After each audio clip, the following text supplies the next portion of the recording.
Hello students, आज वाले lecture में अपन कंटिन्यू करेंगे सेंटर ऑफ मास को। लास्ट लेक्चर में मैंने आपको कुछ इंपॉर्टेंट पॉइंट्स समझाए थे बच्चों, उसी से रिलेटेड कुछ कहानी है। तो हेडिंग लिखता हूँ, देखो क्या है। देखो सेंटर ऑफ मास में आज वाले लेक्चर में अपन पढ़ेंगे लीनियर मोमेंटम कंजर्वेशन। क्या पढ़ने वाले बेटा? Linear momentum conservation. ठीक है, तो क्या है देखो लीनियर मोमेंटम कंजर्वेशन के बारे में समझते हैं। तो हेडिंग लिख देता हूँ मैं, लीनियर मोमेंटम कंजर्वेशन।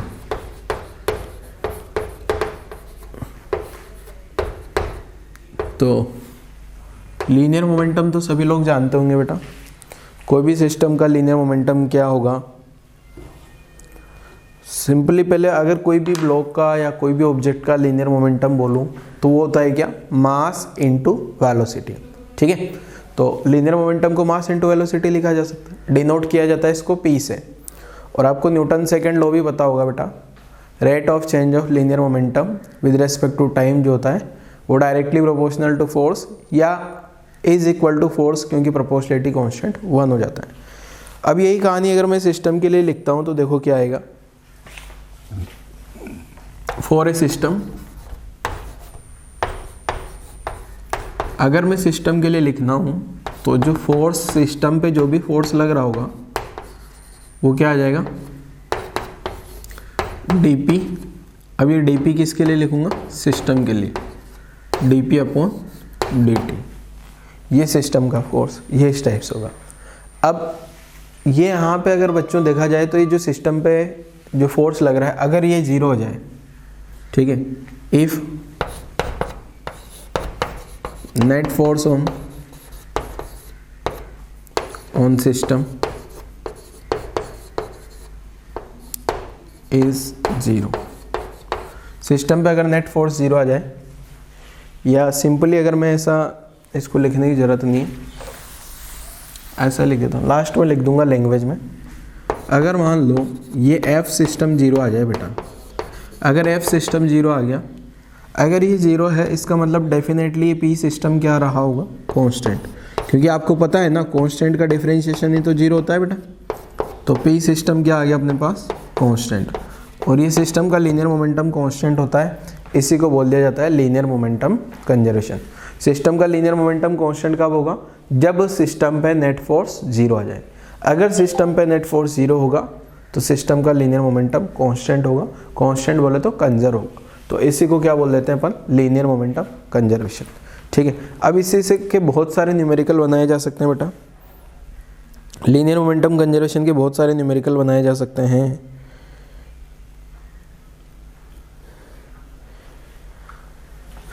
अब मैं यहाँ पे कहानी लिखता हूँ, ये लैंग्वेज में लिख देता हूँ। क्या है देखो, when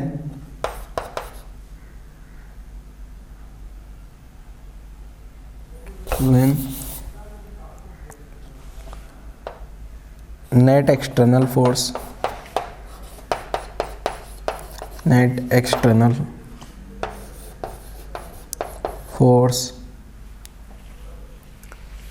acting on system, force acting on a system is 0। ठीक है, सिस्टम पे अगर नेट फोर्स 0 आ जाए तो इसका लीनियर मोमेंटम क्या होगा? कंजर्व होगा। ठीक है, द टोटल लीनियर मोमेंटम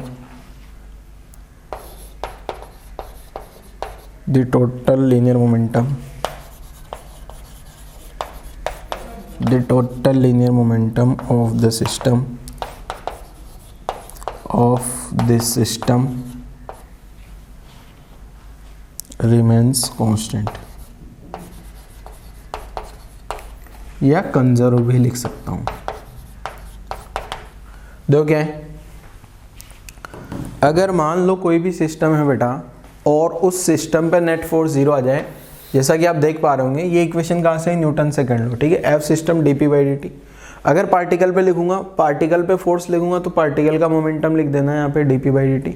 अब यहाँ सिस्टम पे फोर्स है तो यहाँ सिस्टम का लीनियर मोमेंटम। सिस्टम पे नेट फोर्स जीरो है, सिस्टम का लीनियर मोमेंटम कांस्टेंट होगा, इसी को क्या बोल दिया जाता है, लीनियर मोमेंटम कंजर्वेशन। बोर्ड में क्वेश्चन आता है एक्सप्लेन लीनियर मोमेंटम कंजर्वेशन, तो आपको क्या बोल देना है, net force on the system is zero then linear momentum of system is conserve. तो मैंने लिखा भी है व्हेन नेट लिखना होगा, नेक्स्ट नहीं आएगा।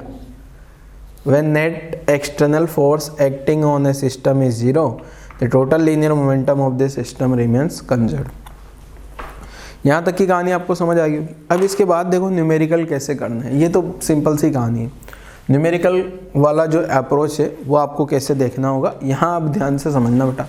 न्यूमेरिकल के लिए अब मैं कहानी समझा रहा हूँ और यहाँ से बहुत सारे न्यूमेरिकल्स बनाए जा सकते हैं, ठीक है। तो देखो क्या है, पहला अगर एफ सिस्टम जीरो है, एफ सिस्टम जीरो है, ठीक है, तो यहाँ से क्या निकल के आया मेरे पास, पी सिस्टम जो होगा वो कांस्टेंट होगा, पी सिस्टम कांस्टेंट होगा। अब आपको पता है पी सिस्टम को क्या लिखा जा सकता है, जो सिस्टम का लीनियर मोमेंटम आपको मैंने लास्ट लेक्चर में लिखना सिखाया था, सिस्टम का total mass into centre of mass का वेलोसिटी। अब अगर ये फोर्स जीरो है ना, फोर्स जीरो है तो लीनियर मोमेंटम कांस्टेंट होगा, सिस्टम का मास तो कांस्टेंट होगा, VCM मास तो कांस्टेंट रहता है ना, तो ये कांस्टेंट होने के लिए VCM भी कांस्टेंट होगा। या फिर मैं ऐसा बोल सकता हूँ अगर फोर्स जीरो है तो एक्सेलरेशन जीरो होगा, एक्सेलरेशन जीरो है तो VCM भी क्या होगा, कांस्टेंट होगा। तो मैं यहाँ से भी बोल सकता हूँ बेटा, अगर F सिस्टम जीरो है तो अपन ने क्या बोल दिया यहाँ से, VCM जो होगा, वेक्टर फॉर्म में लिख रहा हूँ, वेक्टर फॉर्म में इसका मतलब डायरेक्शन एंड मैग्नीट्यूड सब कुछ कांस्टेंट होगा, सेंटर ऑफ मास का वेलोसिटी कांस्टेंट रहेगा। अब हो सकता है कि सेंटर ऑफ मास जो है, अब इसका सेंटर ऑफ मास का जो वेलोसिटी कांस्टेंट है, अब अगर मान लो VCM कांस्टेंट है तो यहां से मैं इसके दो पार्ट करता हूं,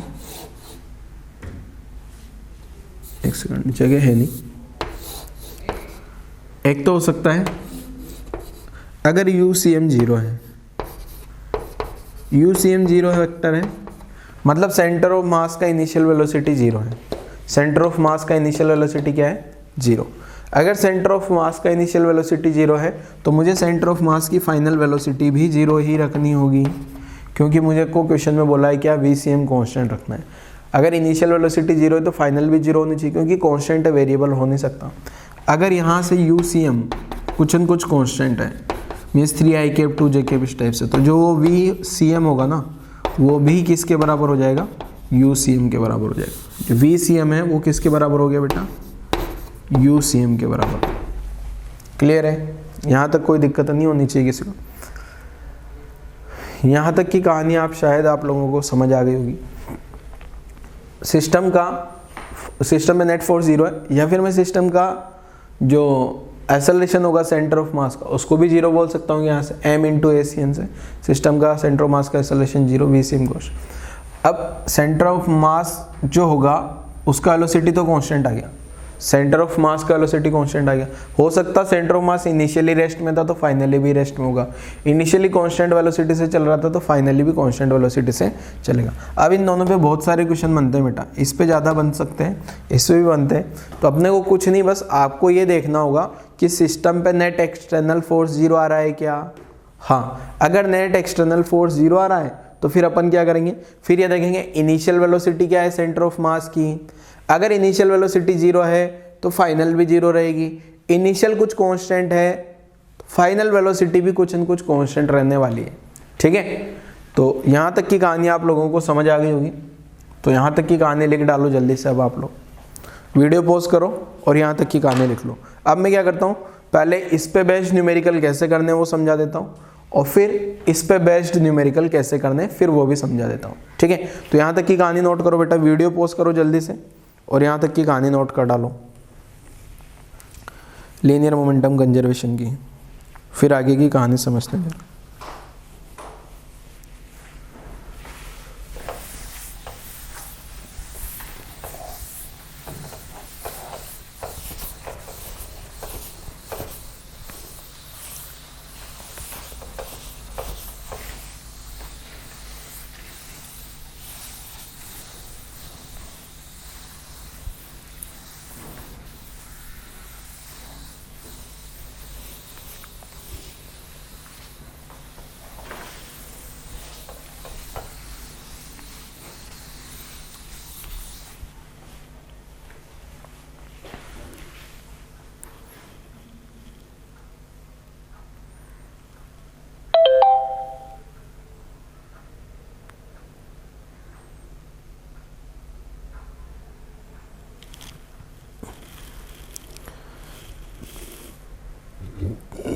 तो मैं वो वाला कहानी समझाता हूँ आपको जरा। तो क्या है, देखो हेडिंग अपने पास वो जो मैंने यहाँ लिखा था ना अभी, UCM 0 होगा। तो मैं पूरा लिखता हूँ, देखो क्या, अगर सिस्टम पे फोर्स 0 आया तो अपने पास क्या है, VCM कांस्टेंट निकल के आया, ठीक है।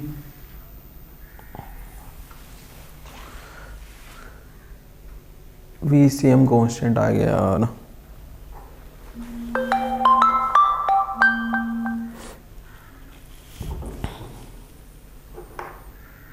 एक मिनट रुकिएगा बेटा।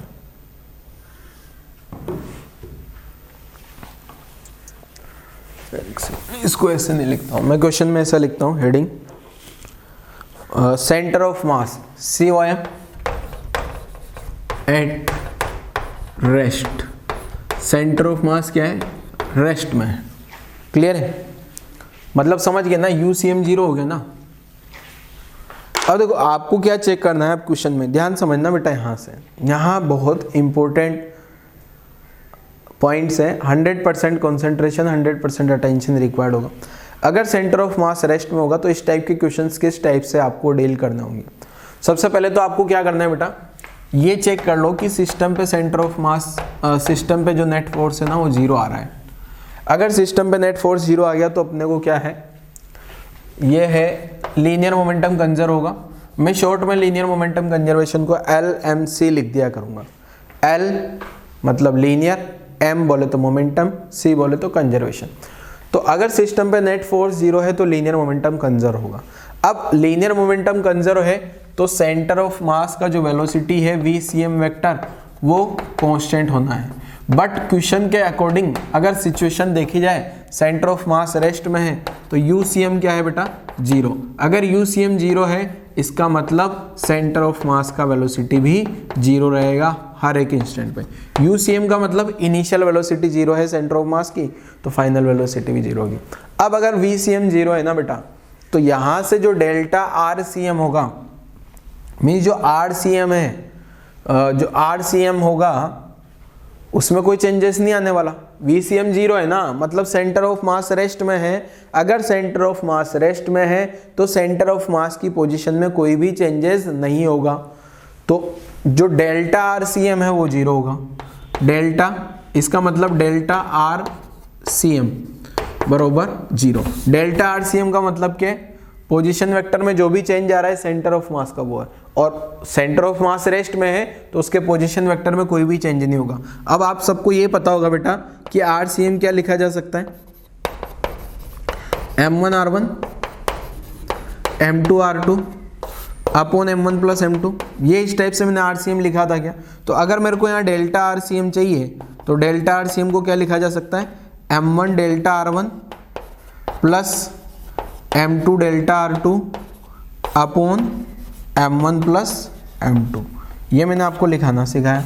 अब मैंने यहाँ क्या लिखा है बेटा, VCM 0 है तो डेल्टा RCM 0 होगा। अगर डेल्टा RCM 0 है तो मैं ऐसा लिख दूँ, M1 delta R1 plus M2 delta R2 upon M1 plus M2, ये बराबर 0 आ गया।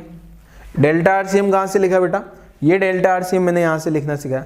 अब ये 0 है तो मैं ऐसा लिख सकता हूँ, M1 delta R1 vector plus M2 delta R2 vector बराबर 0। ठीक है, तो ध्यान रखना है रिजल्ट क्या है। रिजल्ट वापस रिपीट कर रहा हूँ, अगर सिस्टम का सेंटर ऑफ मास रेस्ट में है, सिस्टम का कौन रेस्ट में बेटा, सेंटर ऑफ मास रेस्ट में। अगर सेंटर ऑफ मास रेस्ट में है, ठीक है, अगर रेस्ट में है मतलब UCM 0 होगा। ये यहाँ से इस रेस्ट का मतलब, इसका मतलब ये निकल के आया अपने पास, सेंटर ऑफ मास का इनिशियल वेलोसिटी 0 रहा होगा। अब सिस्टम पे नेट फोर्स 0 है, VCM कांस्टेंट होगा, VCM कांस्टेंट है, UCM 0 है, VCM 0 होगा। अब VCM 0 है तो सेंटर ऑफ मास में कोई चेंज नहीं हो रहा, मीन्स उसका पोजीशन का जो डेल्टा RCM होगा, डेल्टा RCM का मतलब change in position of centre of mass. Centre of mass की पोजीशन में कोई चेंज नहीं होगा, 0 आएगा। यहाँ वेक्टर वेक्टर लिख लेना चाहो तो सब जगह आप, उनका कोई मतलब है नहीं, वैसे 0 लिख दोगे तो भी चलेगा। RCM का ये फॉर्मूला आपको पता होगा। अगर यहाँ R की जगह मैं डेल्टा R लिखूंगा तो यहाँ भी डेल्टा R और यहाँ भी डेल्टा R हो जाएगा। तो इसी टाइप से मैंने डेल्टा RCM 0 कराया, तो यहाँ से मेरे पास रिजल्ट निकल के आया क्या, M1 delta R1 plus M2 delta R2 equal to 0 vector. Clear है? यहां तक की कहानी क्लियर हो गई। अब देखो क्या होगा, अब ये तो मैंने जनरलाइज बात करी। अब क्वेश्चन में कभी कभी क्या होगा, नेट फोर्स 0, एक्स डायरेक्शन का फोर्स 0 होगा। अगर एक्स डायरेक्शन का फोर्स 0 है, एक्स डायरेक्शन का फोर्स 0 है तो एक्स डायरेक्शन में ये इक्वेशन लिखूंगा। तो मैं लिख रहा हूं क्या, देखो, if net force on system, net force on system in x direction is 0, then m1 delta x1 plus m2 delta x2 बराबर 0 हो जाएगा। ऐसे अगर मैं लिखता हूं बेटा, net force in system, if net force on system in, या x की जगह अगर y डायरेक्शन लिख देता हूं, y डायरेक्शन इज 0, देन यहां क्या आ जाएगा, m1 delta y1 plus m2 delta y2 equal to 0। ऐसे z होगा तो क्या z वाली इक्वेशन भी लिख दोगे। तो मेरे हिसाब से ज्यादातर इक्वेशन जो काम आएगी अपने पास ये वाली आएगी, ठीक है। If net force on system in x direction is 0 and initially rest, and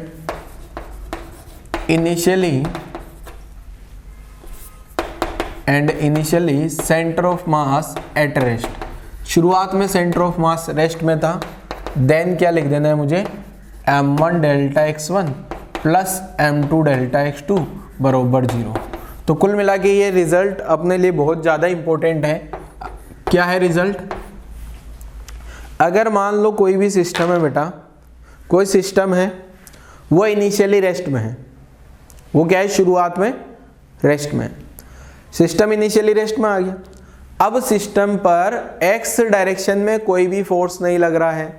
system पे कौन सी डायरेक्शन में बेटा, x डायरेक्शन में कोई फोर्स नहीं लग रहा है। तो मैं क्या लिख सकता हूं, m1 delta x1 plus m2 delta x2 बराबर 0। और ये जो है ये बहुत बार लिखूंगा बेटा, मैं आगे जितने भी न्यूमेरिकल करूंगा ये लाइन बार बार लिखूंगा। आज वाला जितने भी न्यूमेरिकल आगे मैं करूंगा हर एक न्यूमेरिकल में ये लाइन जरूर लिखूंगा, m1 delta x1 plus m2 delta x2 बराबर 0।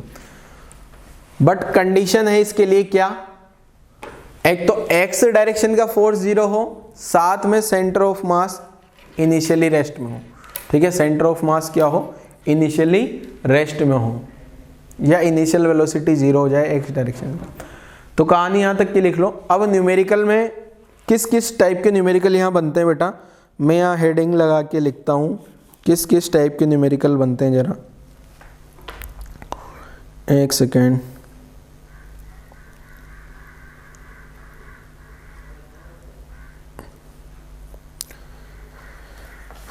किस किस यहाँ इसके न्यूमेरिकल्स में क्या हो सकता है, देखो ऐसा क्वेश्चन होगा, a bomb at rest and suddenly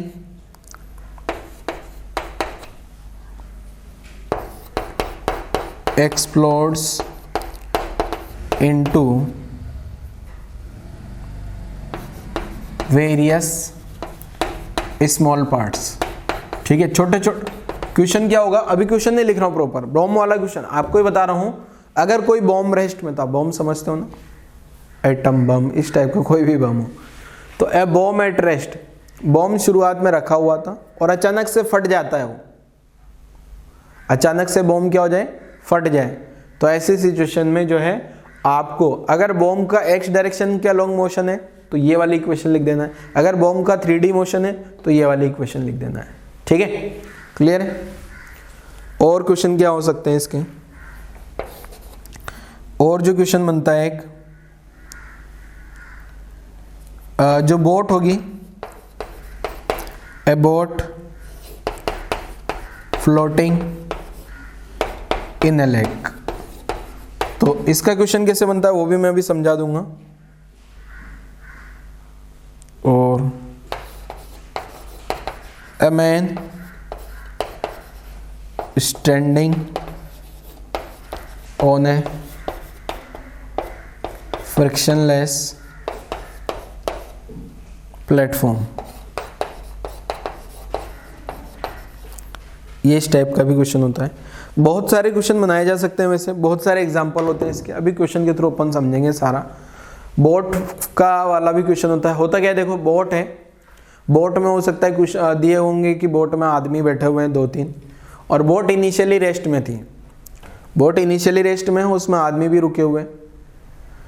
अब जब उसमें आदमी चलना शुरू करते हैं, बोट पे कोई आदमी चलना शुरू करते हैं, तो बोट प्लस आदमी सिस्टम पे कोई बाहर से तो कोई फोर्स नहीं आ रहा, मतलब सिस्टम का लीनियर मोमेंटम कंजर्व रहेगा।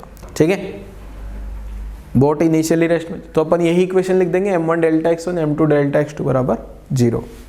ऐसे बोट जिस टाइप से बोट पानी में चलती है ना, वैसे ही क्या हो सकता है, आपको कोई प्लेटफॉर्म दे दिया जाए फ्रिक्शनलेस सरफेस पे रखा हो, जैसे यहाँ कोई फ्रिक्शन, ये आप ऐसा मान सकते हो आप रोड है, ठीक है,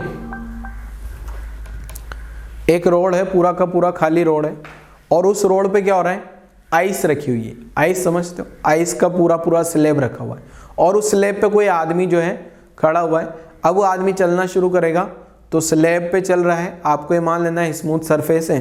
तो इस टाइप के क्वेश्चन और भी बहुत सारे हो सकते हैं। एक बलून है, इनिशियली रेस्ट में है, फिर बलून पे एक आदमी लटका है, वो ऊपर जा रहा है, इस टाइप के बहुत सारे क्वेश्चन बनाए जा सकते हैं। तो आपको हर एक क्वेश्चन में क्या करना है मैं बता देता हूँ। पहले तो आपका initially centre of mass rest में होना चाहिए। इनिशियली क्या होना चाहिए, सेंटर ऑफ मास रेस्ट में होना चाहिए। Initially centre of mass rest में है, साथ में नेट फोर्स 0 है।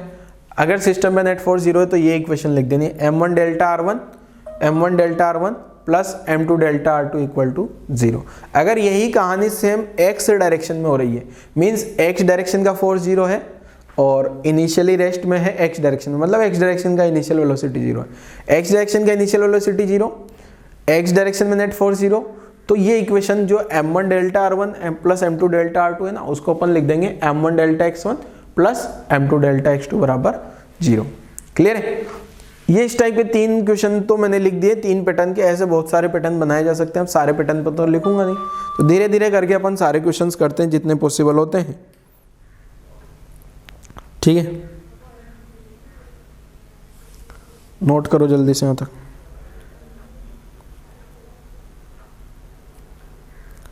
वीडियो पॉज करो और यहाँ तक की कहानी नोट करो जल्दी से।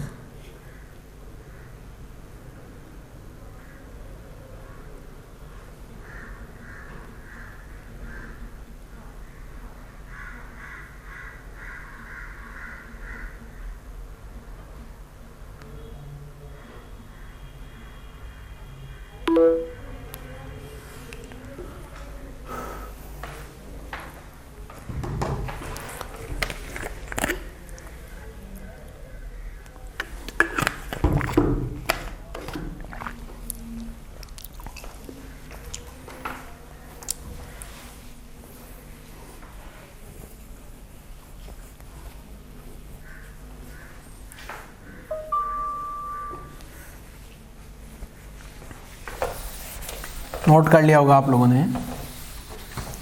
अब इससे रिलेटेड मैं क्वेश्चंस करा देता हूं आपको। इन क्वेश्चंस में क्या होगा बेटा, सेंटर ऑफ मास जो होगा वो रेस्ट में होगा। ठीक है, centre of mass initially rest में होगा, जैसा कि मैंने हेडिंग भी लिखा है, centre of mass initially rest में होगा और साथ में सिस्टम पे एक्सटर्नल कोई फोर्स भी नहीं लग रहा होगा। कौन सी डायरेक्शन में, एक्स डायरेक्शन में। ठीक है ना, एक्स डायरेक्शन समझते हो, ओरिजेंटल डायरेक्शन जिसको अपन डिनोट करते हैं। चलो इससे रिलेटेड अब क्वेश्चन लिख देता हूं मैं। क्वेश्चन की शुरुआत करते हैं, देखो क्या है।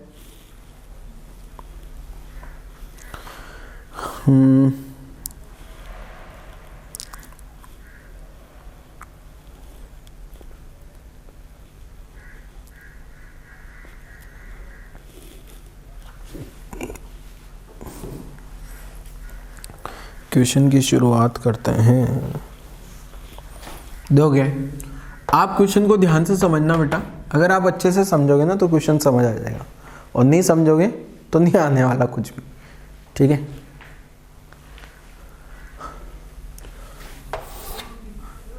मान लो ये एक ओरिजिन आ गया, ये एक्स एक्सिस आ गया और ये वाई एक्सिस आ गया।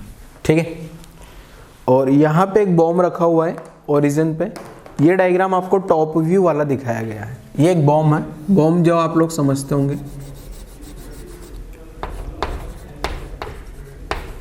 ओरिजिन पे रखा है 0,0 पे, ठीक है। और मैं लिख भी देता हूँ, बॉम्ब जो है शुरुआत में रेस्ट में है।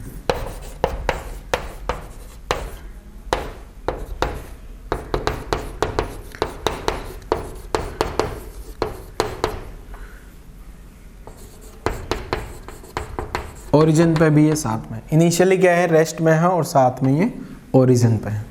अब अचानक से बॉम्ब में क्या होता है, फट गया रखा रखा, बम फट जाता है ना कभी कभी रखा रखा, या फिर आग लगा दी। तो ऐसी सिचुएशन में बम रखा हुआ है, इनिशियली रेस्ट में था, बॉम्ब पे तो कोई फोर्स तो आया नहीं।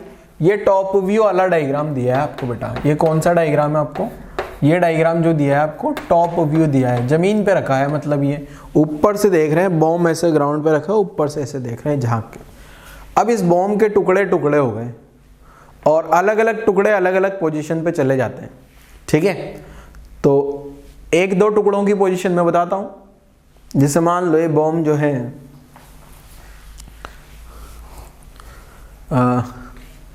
बॉम्ब का मास मान लेते हैं अपन, बॉम्ब का मास जो है ना, बॉम्ब का जो मास मान लिया यहाँ पे क्या हो गया, वो 5 kg मान लिया मैंने, ठीक है। अब क्या हुआ, इनिशियली तो रेस्ट में था, अब ये जो बॉम्ब का 3 टुकड़े हुए, bomb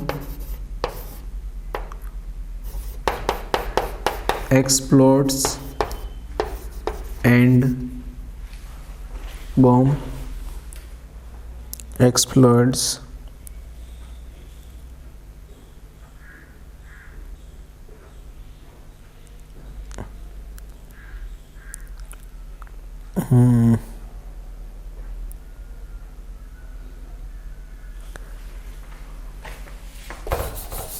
a bomb explode into 3 parts, 3 part में टूटा है, ठीक है।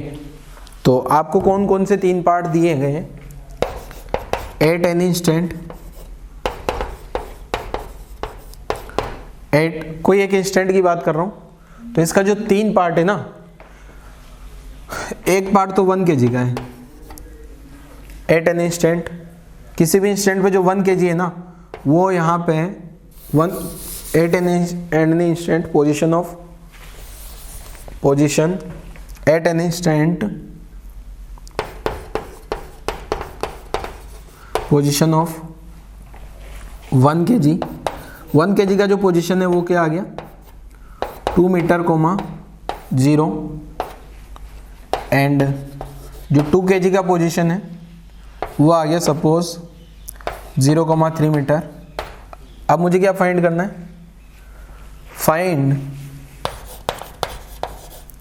Position of remaining part, position of remaining part at this instant. देखो कहानी समझा देता हूं क्या। इनिशियली बॉम्ब जो है ओरिजिन पे रखा था, अब ये बॉम्ब फटने के बाद bomb initially rest and at origin पे रखा था, एक्सप्लोड टूट गया 3 पार्ट में। कोई इंस्टेंट पे जो पोजीशन बता रहा हूँ 1 kg का, जो इसके 3 पार्ट हुए, एक 1 kg का, एक 2 kg का, और तीसरा वाला पार्ट आप खुद समझ गए होंगे कितने kg का होगा। तो ये जो 1 kg वाला पार्ट है ये कहीं यहाँ 0,2 मीटर पे है, साथ में एक 2 kg वाला पार्ट है वो यहाँ पहुँच रहा है। तो एक पार्ट इधर गया, एक पार्ट इधर गया, तो तीसरा वाला रिमेनिंग पार्ट कितना होगा ये तो आपको पता लग गया, और वो किधर जाएगा ये भी आपको पता लगाना है। ऑब्वियसली तीसरा, शुरुआत में बॉम्ब का मास 5 kg है ना, तो एक पार्ट 1 kg का है, दूसरा पार्ट 2 kg का है, तो तीसरे पार्ट का मास आपको पता लग गया होगा कितना होगा। सोचो जरा तीसरा पार्ट कितने मास का रहा होगा, वो भी 2 kg का रहा होगा ना बेटा, 5 kg है ना, शुरुआत में 5 है तो बाद में तो 3 ही हुआ, तो जो रिमेनिंग वाला पार्ट है वो भी 2 kg का रहा होगा। अब वो कहाँ, उसका पोजीशन क्या होगा ये मुझे पता करना है। तो जैसा कि मैंने अभी आपको इस क्वेश्चन को सोल्व करने का टेक्निक बताया था बेटा, मैंने क्या बोला था आपको, नेट फोर्स आपने देख लिया सिस्टम। अगर किसी को लग रहा है सर हम खुद से इस क्वेश्चन को तो सोल्व कर सकते हैं, तो बड़ा आसान है, क्वेश्चन सोल्व करने में कोई दिक्कत नहीं है, हम खुद से सोल्व कर सकते हैं। तो सोल्व करके देखिए जरा क्या है, सोल्व करके देखो जरा क्या है क्वेश्चन को।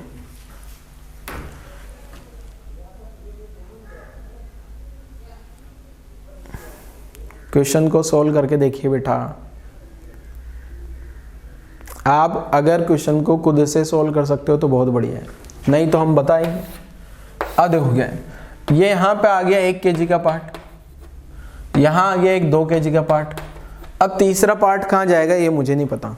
अब ये जो पहला वाला 1 kg का पार्ट है ना, यहाँ से चलना शुरू किया इसने और यहाँ पहुँच गया, और दूसरा पार्ट यहाँ से शुरू हुआ और यहाँ आ गया। ये R1 वेक्टर मान लिया, सॉरी ये डेल्टा R1 हो जाएगा, ये डेल्टा R1, ये डेल्टा R2, और मुझे डेल्टा R3 पता लगा लेना है। ठीक है, तो डेल्टा R3 आ जाएगा। तो तीसरा वाला मास, ये मान लो तीसरा वाला मास ये आ गया, ये भी 2 kg का रहा होगा, तो ये डेल्टा R3 पता लग जाएगा। अभी डेल्टा R3 कितना होगा, डेल्टा इसलिए लिख रहा हूँ बेटा, इनिशियल पोजीशन यहाँ थी, फाइनल यहाँ आ गई, इनिशियल यहाँ फाइनल। इनिशियली तो सबका पोजीशन यही था ना, ठीक है ना। तो अब मैं क्या लिखूंगा बेटा, मैं डायरेक्ट लिखूँ क्या, M1 delta R1 plus M2 delta R2 plus M3 delta R3 0 होगा। ठीक है, सबका जो ये क्या हो जाएगा 0। तो M1 delta R1 plus M2 delta R2 plus M3 delta R3, ये सब मिला के 0 आएगा। चाहो तो वहाँ भी वेक्टर लगा लो, कोई फर्क नहीं पड़ रहा उससे। ठीक है, अब ये डेल्टा R1 क्या आ जाएगा बेटा, इस पॉइंट का कोऑर्डिनेट क्या है 2,0, इस पॉइंट का कोऑर्डिनेट क्या है 0,3।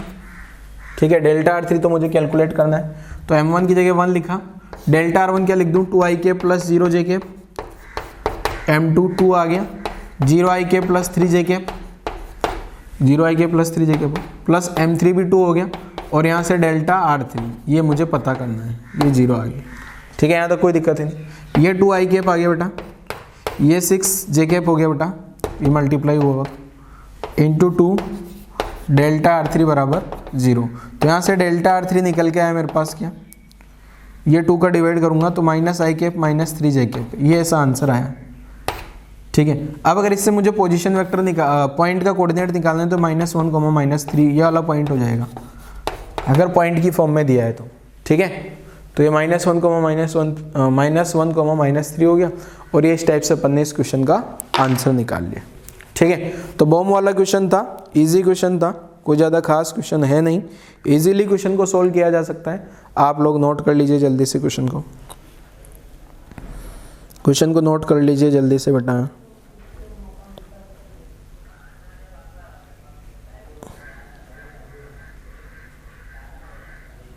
चलो अगले क्वेश्चन पे आ जाता हूँ। नेक्स्ट क्वेश्चन क्या है, देखो क्वेश्चन बहुत सारे बनाए जा सकते हैं इसके, मैं एक एक करके और भी क्वेश्चन कराता हूँ आपको। ठीक है, तो आपको ध्यान से क्वेश्चन समझना है बेटा। इस टाइप के क्वेश्चन को जो है, ये बम वाला क्वेश्चन गायब करते हैं, वीडियो पॉज करके नोट कर लेना है। अगला क्वेश्चन आपको खुद से ट्राई करना है।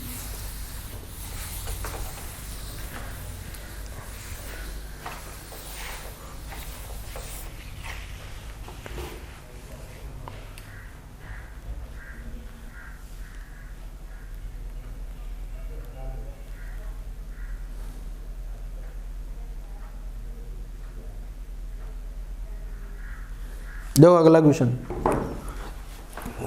इसको गायब कर देते हैं।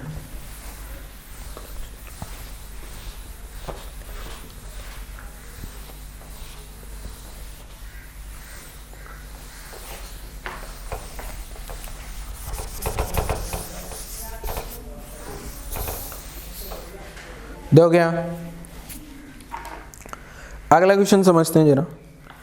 अगला सेम क्वेश्चन बच्चों, बोट वाला क्वेश्चन भी वैसा ही बनता है जैसा मूविंग प्लेटफॉर्म वाला बनता है, तो मैं बोट वाला करवा देता हूँ। मूविंग प्लेटफॉर्म का क्वेश्चन आप खुद से सॉल्व कर लेना, सेम पैटर्न का क्वेश्चन बनता है उसमें भी, मूविंग प्लेटफॉर्म में भी। तो देखो क्या है बेटा, यहाँ पे मान लो पानी है और पानी के अंदर एक बोट तैर रही है। ये पानी आ गया, यहाँ पानी आ गया,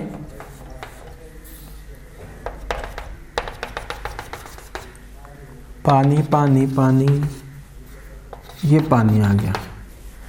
अब इस पानी में एक लकड़ी की बोट है। बोट आप सब लोगों ने देखी होगी, इस टाइप से होती है। ये बोट आ गई, ठीक है।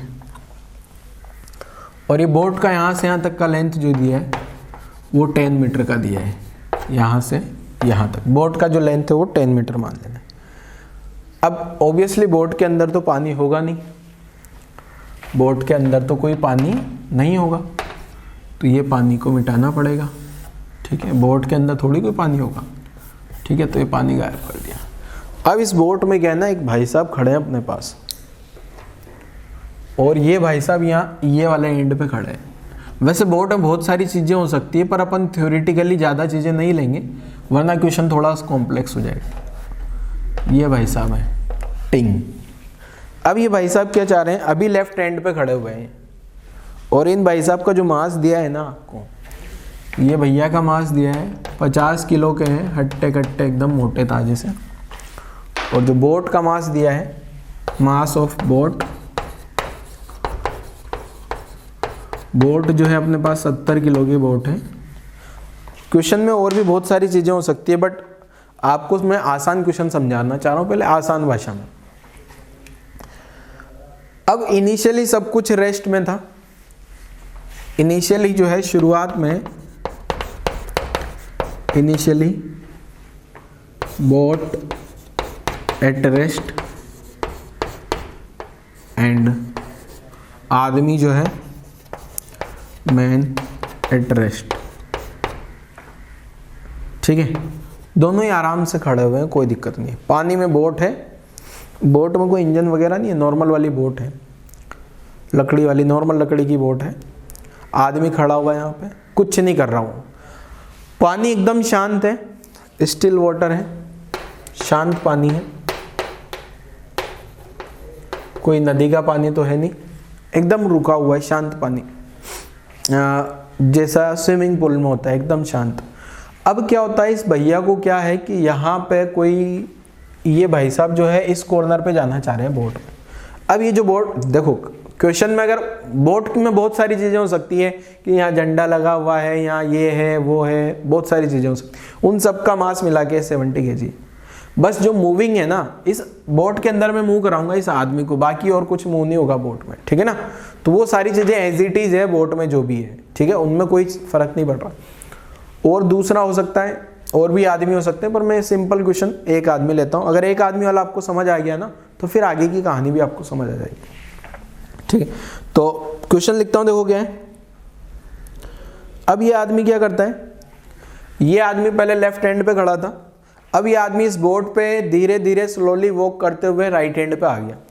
यहाँ से आदमी ने चलना शुरू किया, चलते चलते चलते चलते चलते चलते चलते यहाँ आ रहा है, और वापस रिपीट कर रहा हूँ, बोट पे चल के आ रहा है, कोई हवा में उड़ के नहीं आ रहा है इसे, ठीक है। ऐसा सुपरमैन नहीं है जो हवा में उड़ के आ जाएगा, बोट पे चल रहा है नॉर्मल इंसान की तरह, और राइट हैंड पे पहुंच जाता है, ठीक है। जिस इंस्टेंट पे राइट हैंड पे पहुंच जाता है, बोट का डिस्प्लेसमेंट कितना होगा, आपका क्वेश्चन ये है। तो मैं लिख रहा हूं question, man starts moving from left hand of boat, left hand से चलना शुरू करता है। Find displacement of boat, find displacement of boat when man reach at right hand. ये जब इंसान राइट हैंड पे पहुंच जाता है तो इस बोट का डिस्प्लेसमेंट कितना होगा। क्वेश्चन वापस रिपीट कर देता हूं मैं, वैसे क्वेश्चन आसान है। आदमी लेफ्ट हैंड पे खड़ा हुआ है, बोट रुकी है, आदमी भी रुका है, क्वेश्चन में लिख दिया।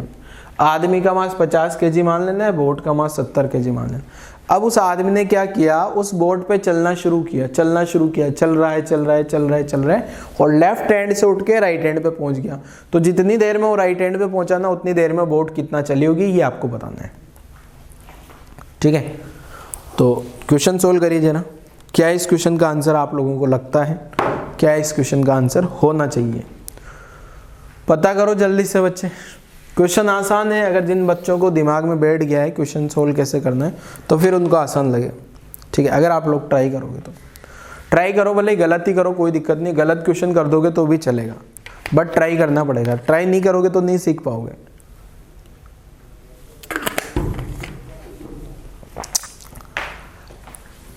तो देखो क्या है, देखो शुरुआत में बोट यहाँ ऐसे है, यह आदमी यहाँ है। अब एक चीज ध्यान से सुन लेना बेटा, जेई मेंस में, नीट में इस टाइप का क्वेश्चन पूछा हुआ है कि जब ये आदमी राइट हैंड पे आ जाता है, तो मैंने तो बोट का डिस्प्लेसमेंट पूछा है, क्वेश्चन में पूछा होता है सेंटर ऑफ मास का डिस्प्लेसमेंट क्या हो।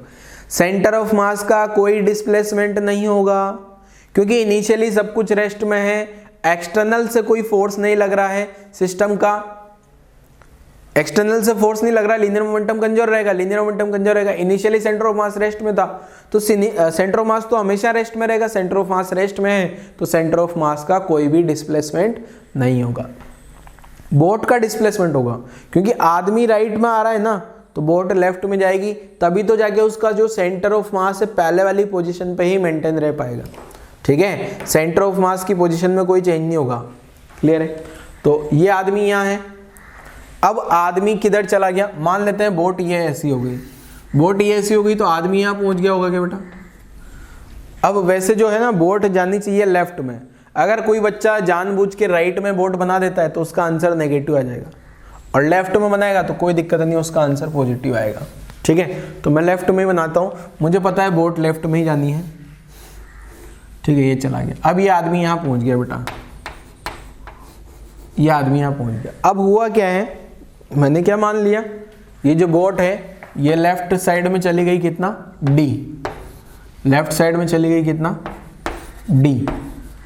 ठीक है, मुझे पता है क्या होना है, जो बोट का सेंटर ऑफ मास है वो क्या बोलते हैं, नेट फोर्स ऑन बोट 0 है, net force on boat plus main system, ये 0 है क्या।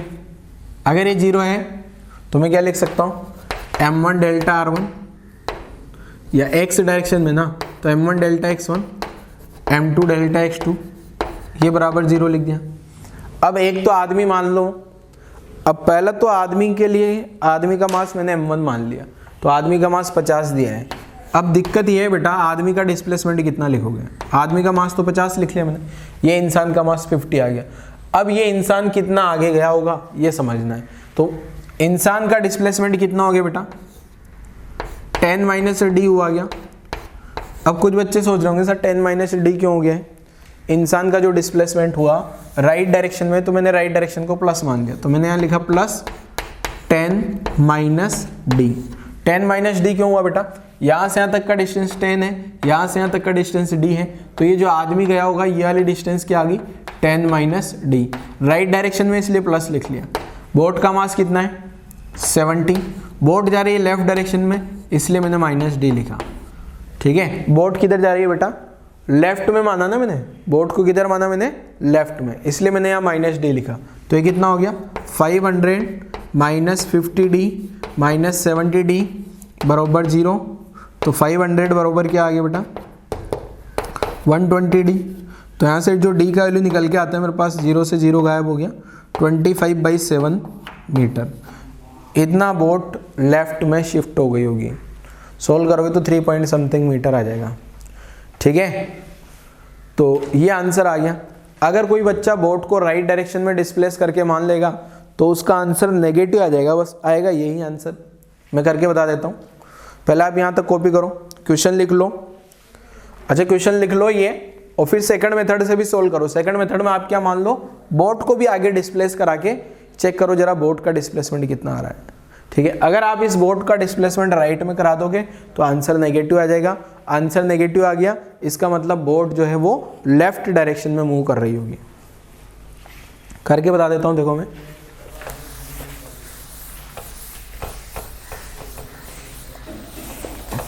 दोगे, मान लो मैंने बोट यहाँ इस टाइप से शिफ्ट करा दी है डी डिस्टेंस, यहाँ आदमी यहाँ आ गया होगा, तो मैं वही लिखूंगा क्या, m1 डेल्टा r1। ये सेकंड मेथड से सॉल्व कर रहा हूँ। ठीक है, सेकंड मेथड मतलब कुछ ही नहीं है, सेकंड मेथड में बस राइट मान लिया और कुछ। m2 डेल्टा x2 बराबर 0, x लिख लेते हैं, x डायरेक्शन में चल रहा है। तो आदमी का मास कितना, 50। अब अगर आप आदमी देखोगे ना बेटा, यहाँ से चलना शुरू किया, यहाँ से यहाँ 10 और 10 प्लस डी, तो आदमी का लिखा मैंने 10 प्लस डी। बोट कितना है मास, 70, और बोट का लिखा प्लस डी। बोट का प्लस डी इसलिए लिखा क्योंकि बोट भी मैंने राइट में मान लिया अब की बार जाती हुई। ठीक है, तो यहाँ से आ गया 500 प्लस 50D प्लस 70D बराबर 0। तो यहाँ से 120D बराबर कितना आ गया बेटा, माइनस 500 आएगा। और ये D कितना आ गया, माइनस 25/6, यहाँ भी 6 आएगा।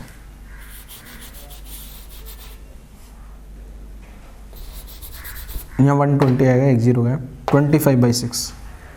यहाँ भी जो आएगा 20/5/6 मीटर। यहाँ माइनस क्यों आया, ये माइनस का मतलब जो मैंने बोट को राइट डायरेक्शन में माना है ना, वो हकीकत में राइट नहीं जा रहेगी, वो लेफ्ट में जा रहेगी। नेगेटिव का मीन्स, ये नेगेटिव का मीन्स, नेगेटिव मतलब क्या है, बोट किधर डिस्प्लेस हो रहेगी, boat displace in left direction. ठीक है, मैंने राइट मान ली ना, मैंने राइट मान ली, नेगेटिव आ गया मतलब लेफ्ट हो में जा रही है। नोट कर लो जरा, नोट करो। ऐसे सेम क्वेश्चन जो है ना आइस वाला भी होता है। ये ग्राउंड पे ये जो बोट है ना, बोट को आपको बोल दिया जाएगा, ये जो बोट की जगह आपको ऐसा बोल दिया जाता है स्मूथ प्लेटफॉर्म है, स्मूथ मूविंग प्लेटफॉर्म। मीन्स जैसे जैसे आदमी आगे आगे जाएगा तो प्लेटफॉर्म पीछे चला जाएगा, क्योंकि सिस्टम का सेंटर ऑफ मास मुझे वहीं रखना है, सेंटर ऑफ मास को रेस्ट में रखना है, सेंटर ऑफ मास का कोई डिस्प्लेसमेंट नहीं होगा, इसलिए ऐसी सब कुछ कहानियां हो रही है। ठीक है, चलो लिख लो जरा यहाँ तक की कहानी। अगले क्वेश्चन पे आते हैं। अगला सेम क्वेश्चन इसी पैटर्न का। इस क्वेश्चन के बहुत सारे क्वेश्चन किए जा सकते हैं बेटा।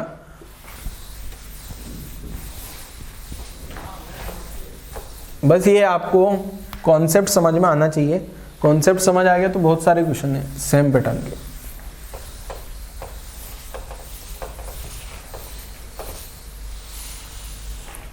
देखो अगला क्वेश्चन क्या है। ये ग्राउंड मान लिया, यहां पे एक सरफेस है, ऑल सरफेसेस स्मूथ, जितनी भी सरफेस है सबकी सब स्मूथ मान लेनी, मतलब सब पे फ्रिक्शन का वैल्यू कोई कुछ नहीं है। अब यहाँ एक ब्लॉक है बेटा, ये एक ब्लॉक आ गया जो इसके साथ में कांटेक्ट में रखा हुआ है। ठीक है, ये ए एंड ये बी। ठीक है, ये वाला बी भी मूविंग ब्लॉक है, ये भी मूविंग है। ए एंड बी जो है ए ब्लॉक स्लाइड कर सकता है,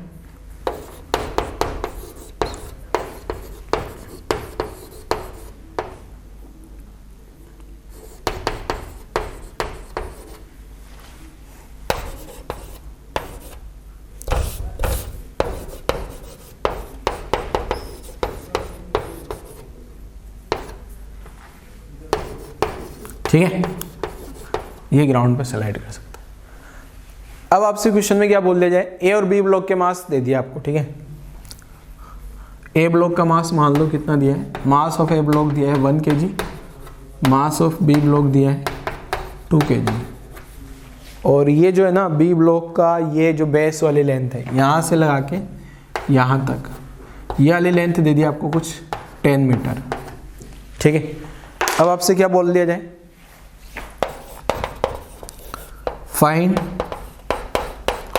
displacement of wedge B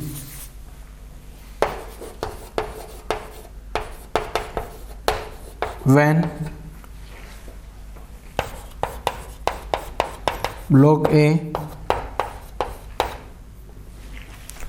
block A reach 8 crown, या block A reach at lower end of edge।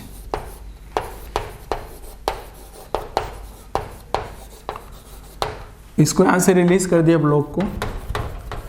ठीक है, क्वेश्चन क्या है देखो, समझाता हूँ वापस से। अगेन पहले क्वेश्चन समझ लेते हैं। एक ब्लॉक का मास, जो ऊपर वाला ब्लॉक है उसका मास 1 kg है, जो ट्राइंगल वाला ब्लॉक है उसका मास 2 kg है। सब कुछ स्मूथ है, फ्रिक्शन कहीं भी नहीं है। फ्रिक्शन इसलिए नहीं दे रहा हूँ बेटा, अगर फ्रिक्शन आ जाएगा ना तो फिर एक्सटर्नल फोर्स आ जाएगा। इसलिए अपन फ्रिक्शन को क्या मान रहे हैं, जीरो। फ्रिक्शन जीरो रहेगा तो कोई एक्सटर्नल फोर्स नहीं रहने वाला। अब हॉरिजेंटल में अगर आप देखोगे तो कोई फोर्स नहीं है, mg लग रहा होगा तो वो तो वर्टिकल में है ना, हॉरिजेंटल में कोई फोर्स नहीं है, एक्स डायरेक्शन में कोई फोर्स नहीं है, और सिस्टम इनिशियली रेस्ट में है। सिस्टम जो है ब्लॉक सब कुछ इनिशियली रेस्ट में, ठीक है ना। सिस्टम जो है initially at rest, all at rest, initially all at rest, सब कुछ इनिशियल में रेस्ट में, मैं लिख भी देता हूं आप, ठीक है। इनिशियली जो है इनिशियली सब कुछ रेस्ट में। अब होता क्या है, ए ब्लॉक को यहां से रिलीज करते हैं, ए ब्लॉक नीचे नीचे आएगा तो बी ब्लॉक उधर जाएगा क्या, क्योंकि सेंटर ऑफ एक्स डायरेक्शन पे नेट फोर्स जीरो है क्या। अगर एक्स डायरेक्शन में नेट फोर्स जीरो है, इसका मतलब एक्स डायरेक्शन में सेंटर ऑफ मास का कोई भी डिस्प्लेसमेंट नहीं होगा, क्योंकि सिस्टम शुरुआत में रेस्ट में है, ठीक है। तो कहानी समझा देता हूं आप लोगों को, और अगर किसी को लगता है सर अब हम लोग इस क्वेश्चन को ट्राई कर सकते हैं तो ट्राई करिए बेटा। क्या है देखो क्वेश्चन सॉल्व कर रहा हूं, देखो क्या, net force on system, net force on system in x direction is zero and system जो है इनिशियली रेस्ट में, क्या सिस्टम इनिशियली रेस्ट में है ना, इसका मतलब मैं क्या लिख सकता हूँ, m1 delta x1 plus m2 delta x2 बराबर जीरो। एक्स डायरेक्शन की बात हो रही है बस ये, ठीक है। अब वही डायग्राम बनाता हूँ, देखो मैं यहाँ पे देखो दो डायग्राम बना लेता हूँ मैं छोटे छोटे से। पहला डायग्राम में तो ये ब्लॉक यहाँ रखा हुआ है, ब्लॉक ए ये रहा, ब्लॉक बी ये रहा। अब दूसरे डायग्राम में क्या होगा, जैसे जैसे ब्लॉक राइट में जाएगा ना, ये ब्लॉक राइट जा रहा है क्या, हॉरिजॉन्टल में देखा जाए, यहाँ आते आते आते यहाँ आ गया तो बी ब्लॉक भी इधर आ जाएगा। तो अब ये बी ब्लॉक कितना आया, क्वेश्चन में ये पूछा गया है आपसे, ठीक है। बी ब्लॉक जो है कितना शिफ्ट हो गया होगा, अपना क्वेश्चन यही है। ये यहाँ पे ब्लॉक ए आ गया मान लो, ए एंड ये बी, तो ये बी यहाँ पहुँच गया मान लो, ये बी यहाँ पहुँच गया, जिस इंस्टेंट पे ए यहाँ लोअर एंड पे पहुँचा होगा, ठीक है। अब मुझे ये पता करना है कि ये ब्लॉक बी कितना शिफ्ट हुआ। अगेन मैंने ये डिस्टेंस डी मान ली, अगर ये डिस्टेंस डी है, ये डिस्टेंस डी हो गई तो ये वाली डिस्टेंस भी डी हो गई, तो ये ए ब्लॉक राइट में कितना चला गया बेटा, ये 10 माइनस डी चला गया। ये ब्लॉक ए ब्लॉक राइट में कितना चला गया, 10 माइनस डी, और बी ब्लॉक लेफ्ट में आ गया डी। तो आंसर निकाल लेते हैं। m1 मतलब ए ब्लॉक 1 kg, 1 kg वाला ब्लॉक राइट में कितना चला गया, प्लस 10 माइनस डी। m2 मतलब 2 kg, लेफ्ट में कितना गया, माइनस डी बराबर 0। सिंप्लीफाई कर लो, सोल्व कर लो, आंसर आ जाएगा।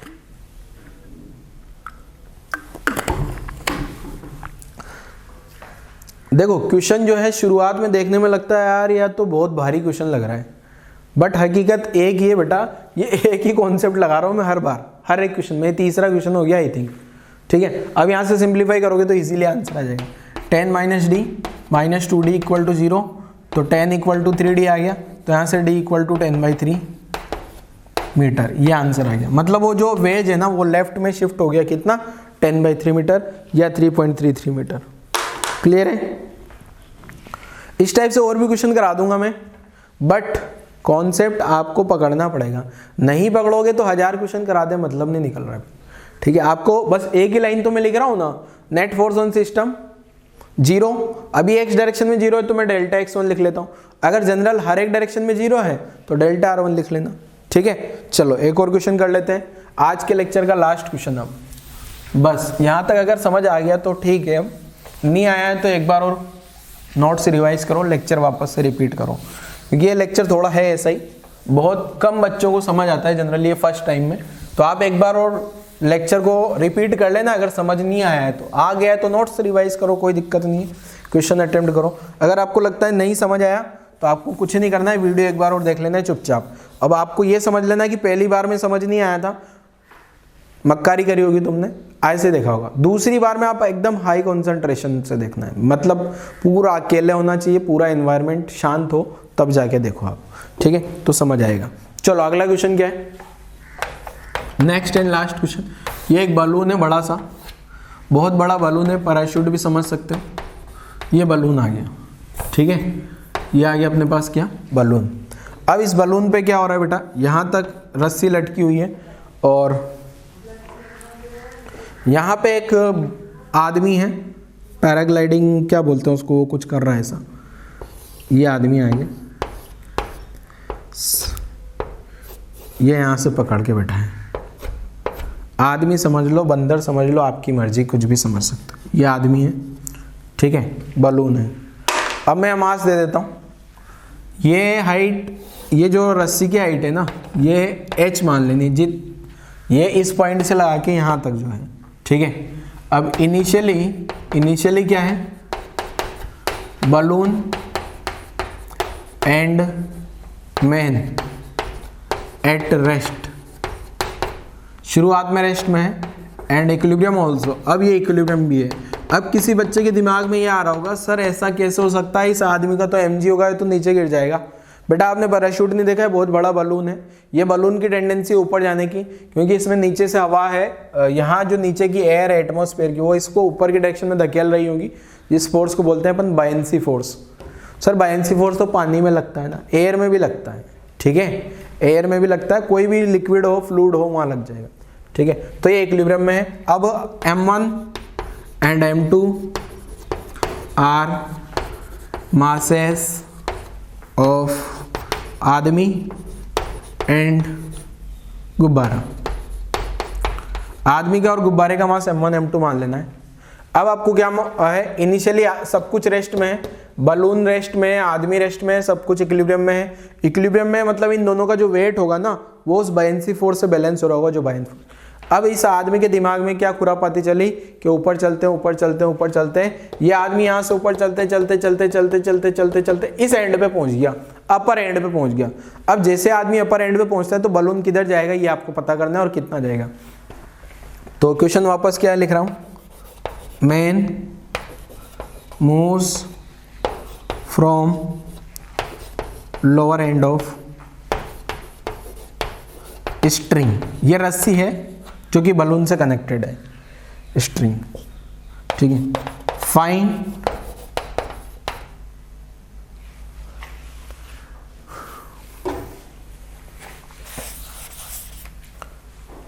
Moves from lower end of string.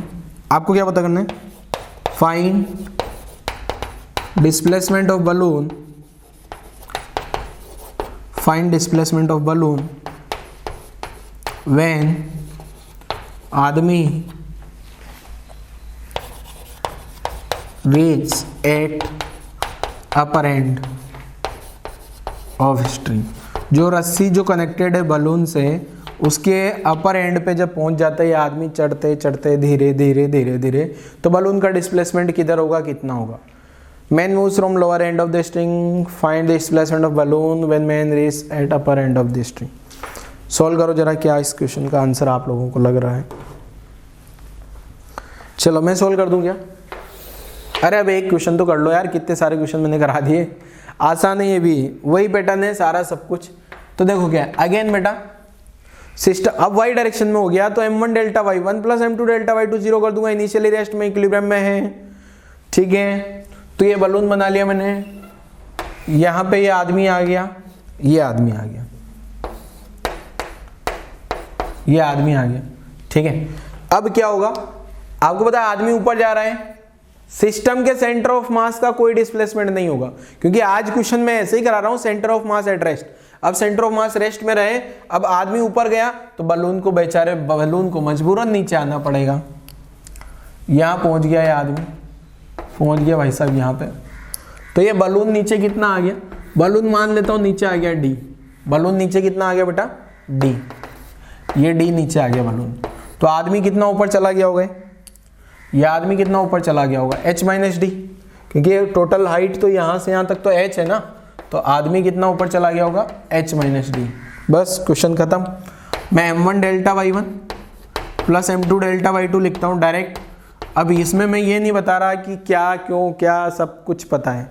m1 किसका मास दिया है, आदमी का मास, आदमी का डिस्प्लेसमेंट ऊपर हो गया तो प्लस लिख लेता हूँ h माइनस डी, ऊपर गया तो प्लस, बलून का मास m2, बलून नीचे गया तो माइनस डी लिख रहा हूँ। ध्यान रखिएगा बलून का माइनस डी इसलिए लिखा मैंने क्योंकि बलून नीचे गया है। आप चाहो तो जैसे पिछला क्वेश्चन बोट वाला था ना वैसे भी कर सकते हो, चाहो तो बलून को भी ऊपर पहुंचा दो, आदमी को भी ऊपर, नेगेटिव आ जाएगा आंसर। ठीक है, तो यहाँ से आ गया answer m1h m1d minus m2d बराबर 0। तो ये क्या आ गया आंसर, यहाँ से सोल्व करूँगा तो m1h बराबर m1 plus m2 into D, तो डी का वैल्यू कितना आ गया, यहाँ से सोल्व किया जाए तो m1h upon m1 plus m2, ठीक है ना, लिख लेना आप लोग, कैलकुलेशन है। तो बेटा इस टाइप से ये बलून का डिस्प्लेसमेंट आ गया अपना। अगर कोई बच्चा मानता है सर मैं तो बलून को ऊपर जाता हुआ मानूंगा तो आंसर नेगेटिव आ जाएगा। ठीक है, तो ये इस टाइप से आज वाले लेक्चर में अपन ने क्या किया, सेंटर ऑफ मास को रेस्ट में रखा और सारे क्वेश्चन कर लिए। ठीक है, नेट फोर्स 0 था, नेट फोर्स 0 है, लीनियर मोमेंटम कंजर होगा, लीनियर मोमेंटम कंजर है, VCM कांस्टेंट होगा, VCM कांस्टेंट में भी दो चीजें पढ़ी अपन ने, सेंटर ऑफ मास रेस्ट में हो सकता है, सेंटर ऑफ मास मूविंग हो सकता है। अगर मूविंग सेंटर ऑफ मास होगा तो कांस्टेंट वेलोसिटी से मूव कर रहा होगा, उससे रिलेटेड न्यूमेरिकल्स अपन अगले लेक्चर में करते हैं। ठीक है, तो आज वाला लेक्चर यही क्लोज करते हैं। आज वाले लेक्चर में अपन ने क्या पढ़ा, centre of mass at rest, अगर सेंटर ऑफ मास रेस्ट पे होगा तो क्या होगा। ठीक है बेटा, तो लेक्चर क्लोज करता हूं, थैंक यू।